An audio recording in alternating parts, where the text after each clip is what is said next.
علم کا یہ منتہا ہے۔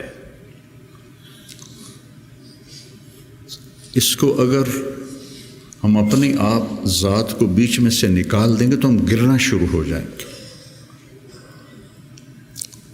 تجھے کیوں فکر ہے اے گل دلے صد چاک بلبل، تو اپنے پیرہن کے چاکتو پہلے رفو کر لے۔ عائشہ رضی اللہ عنہ موت کی سکرات میں تھی، تو عبداللہ ابن عباس رضی اللہ عنہ نے آنے کی اجازت چاہی، تو جنگ جمل کے بعد سے بول چال بند تھی، کیونکہ عبداللہ ابن عباس حضرت علی کی طرف سے لڑے تھے باقاعدہ۔ تو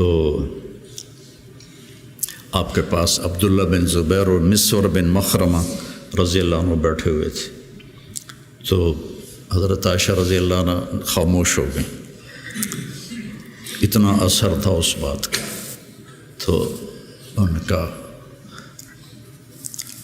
حبر الامہ ہے اور ابن عم الرسول ہیں، اجازت دے دیں۔ تو حضرت عائشہ روئے جا رہی تھی اور ان کی بڑی چادر آنسوں سے بھیگ چکی تھی، ساری چادر۔ جب وہ آئے تو کہنے لگے اماں جان آپ کیوں رو رہی؟ آپ کے اور نبی کی ملاقات میں صرف اتنی دیر ہے کہ یہ جان نکلے اور آپ اللہ کے رسول کے پاس پہنچ جائیں۔ کہنے لگے عبداللہ مجھے دھوکہ نہ دے، کاش میری ماں نے مجھے جنا ہی نہ ہوتا، مجھے بہلاوا نہ دے، مجھے دھوکہ نہ دے۔ اور اللہ کے نبی نے کہا تھا یا عائشہ انہو لیہون علی الموت ان اریتکی زوجتی فی الجنہ، عائشہ مجھے مرنا آسان ہو گیا ہے کہ مجھے پتہ چلا ہے تو جنت میں میری بیوی ہے۔ اور وہ رو رہی تھی۔ تو میرے عزیزو اپنی ذات کو نہ بھولو، اپنی ذات کو سامنے رکھو گے تو آپ ترقی کرو گے، اپنی ذات کو بھلا دو گے اور عیب پکڑتے پکڑتے، کمیاں پکڑتے پکڑتے آپ کو اپنا آپ بھول جائے گا۔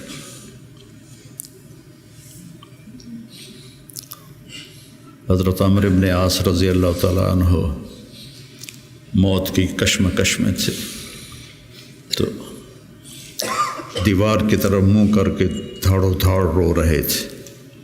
تو ان کے بیٹے نے کہا اما بشرک رسول اللہ بکذا، اما بشرک رسول اللہ بکذا، اللہ کے رسول نے آپ کو یہ بشارت دی، یہ بشارت دی۔ تو آنسو خشک کیے اور لوگوں کی طرف متوجہ ہوئے کہ انی قد کنت علی اطباق ثلاث، میرے اوپر 3 دور گزرے ہیں۔ ایک تھا جب میں کافر تھا، اگر میں اس وقت مر جاتا تو سیدھا جہنم میں جاتا، پھر اللہ نے مجھے ہدایت دی، میں ایمان لایا، اور میں نے ساری زندگی اللہ کے نبی کو آنکھ بھر کے نہیں دیکھا حیا کی وجہ سے۔ اگر مجھ سے پوچھو کہ اللہ کے نبی کا حلیہ کیا ہے تو میں نہیں بتا سکتا کہ میں نے کبھی آنکھ اٹھا کے آپ کو دیکھا ہی نہیں تھا۔ اگر اس وقت میں مر جاتا تو میں جنت میں جاتا۔ اس کے بعد ہم پر دنیا کھل گئی اور ہم نے کیا جو کیا، اب پتہ نہیں آگے میرے ساتھ کیا ہونے والا ہے۔ پھر اسے ہاتھ اٹھائے، اللہم لا بری فاعتذر ولا قوی فانتصر ولا مستنکر بل مستغفر۔ یہ دعا میں روز مانگتا، روز مانگتا، اللہم لا بری فاعتذر ولا قوی فانتصر ولا مستنکر بل مستغفر، لا الہ الا اللہ، لا الہ الا اللہ، لا الہ الا اللہ کہتے کہتے روح پرواز کر کے۔ تو میرے عزیزو، آپ ہم سب بڑے خوش قسمت ہیں، ہم ایک بہت عالی محنت میں لگے، اللہ نے ہم پر کرم کیا ہے، اللہ نے ہم پہ احسان کیا ہے۔ اس میں ترقی کی تو کوئی انتہائی کوئی نہیں، اللہ کو پا لینے کی جستجو نہ ختم ہونے والا سفر ہے۔ چونکہ اللہ کی حد، میں گاؤں سے چلا فیصل آباد 1.5 گھنٹے میں پہنچ گیا، منزل آ گئی، لیکن اللہ کی کوئی حد نہیں، جتنا اس کو پاؤ گے اتنا کھویا ہوا محسوس کرو گے، انتہائی کوئی نہیں۔ یہ وہ سفر ہے جس کی کوئی حد نہیں ہے۔ عبث ہے جستجو بحر محبت کے کنارہ کی، بس اس میں ڈوب ہی جانا ہے اے دل پار ہو جانا۔ تو میری گزارش ہے اپنے ذات، اپنے آپ اخلاق پہ نظر رکھو، اپنے اعمال پہ نظر رکھو، عبادت کا ذوق پیدا کرو، قرآن کا ذوق پیدا کرو۔ میں کتنی تکلیف میں ہوں، اب تو میں بیکار گھر پہ بیٹھا ہوں، لیکن جب میں ایسے پہیے کی طرح گھوم رہا تھا تو میں 50، 60، 100 نفل روزانہ پڑھتا تھا، کہ میری اب بھی پڑھتا ہوں۔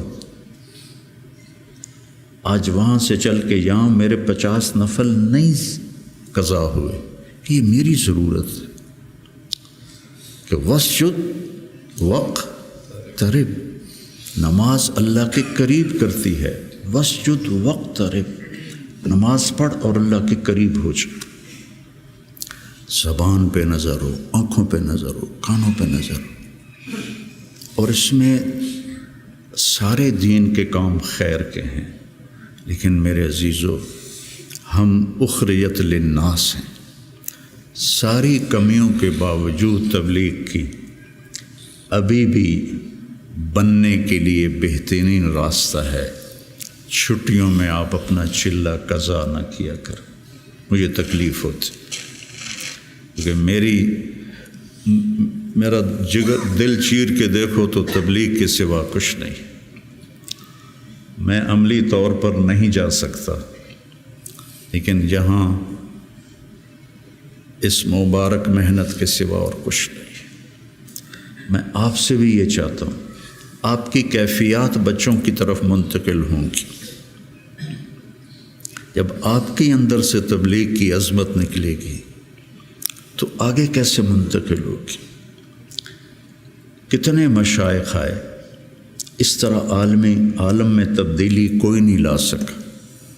کتنے خیر کے کام ہوئے، اس طرح عالم میں تبدیلی کوئی نہیں لا سکا۔ بنو امیہ کے حکام ظالم تھے، لیکن دعوت کی وجہ سے دین تو پھیلتا رہا۔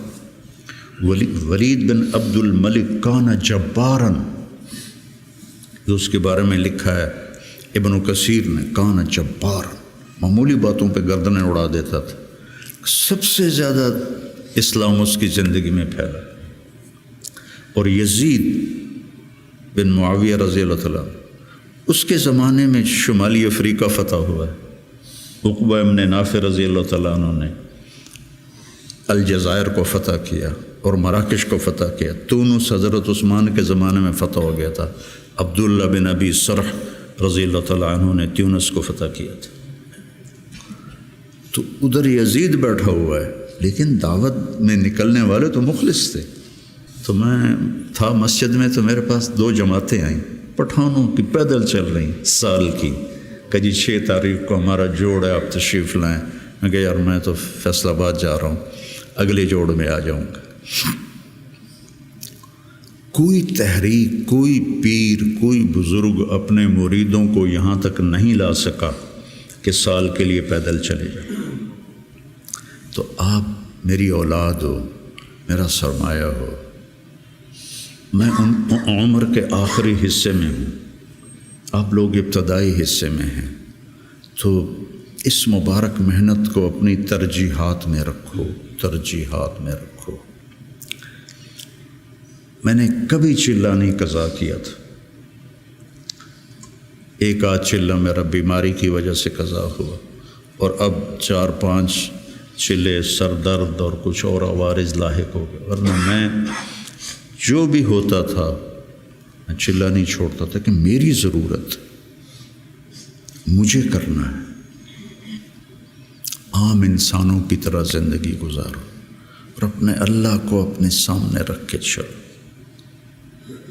تو انشاءاللہ اللہ آپ کو ترقی دے گا، اللہ آپ کو بلندیاں دے گا۔ ہماری تو شام ہونے والی ہے، آپ لوگوں کی سویر ہے، ہمارے لیے صدقہ جاریہ بنو، ہماری قبروں کی ٹھنڈک کا ذریعہ بنو۔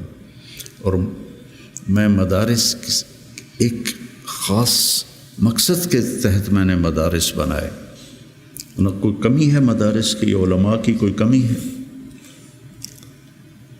ایک اخلاق والی نسل تیار، ایک قرآن سے شغف والی نسل تیار، عربیت ان کا خاصہ ہو، قرآن ہو، سیرت ہو، عربیت ہو، اور اچھے اخلاق ہو، اور تبلیغ کا جذبہ ہو، دنیا میں پھرنے کا جذبہ ہو۔ تو اللہ تعالیٰ ان کو دیکھو، آج میں نے جب شروع کیا تھا تو اتنی تنقید سنی، گالیاں تک، اور اب رائمنڈ میں اعلان ہوتا ہے حسنین کے علماء کی طرح۔ یہ میرے لیے شرف ہے، حسنین کے علماء کی طرح، کتنی بڑی میرے لیے یہ اعلیٰ درجے کی بات آپ سب کے لیے۔ تو اس لیے بچوں اپنے آپ کو دیکھتے ہوئے چلو، چھٹیوں کا چلہ قضا نہ کرو۔